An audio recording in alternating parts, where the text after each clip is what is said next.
Hello বন্ধুরা, good evening. সবাই কেমন আছো? আশা করি ভালো আছো, আর আমিও ভালো আছি। তো দেখো, এখানে এটা হচ্ছে রাঙ্গাতি নদী।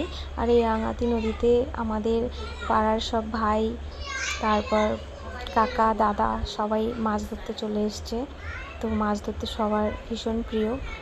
আর দেখো কিভাবে মাছ ধরছে। মানে এটা একটা ডোবা দেওয়া হয়েছিল, আমার শ্বশুরমশাই ডোবাটা দিয়েছিল।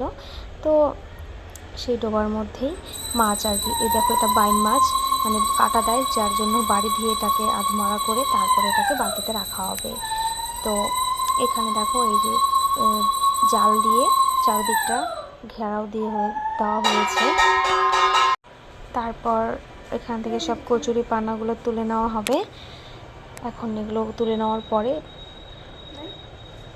পুরোটা আর কি পরিষ্কার করে তারপরে ঝাঁকি জাল দিয়ে এটাকে মানে ঝাঁকি জাল দিয়ে আর কি মাছ ধরবে। তো অনেক মাছ, মোটামুটি ভালো মাছ পাওয়া যায় এভাবে। মোটামুটি 8-10 কেজির মতো মাছ পাওয়া যায়। পুরো ভিডিওটা দেখো, তাহলেই বুঝতে পারবে। তো সবাই পুরো ভিডিওটা দেখার জন্য অনুরোধ দিল। Thank you.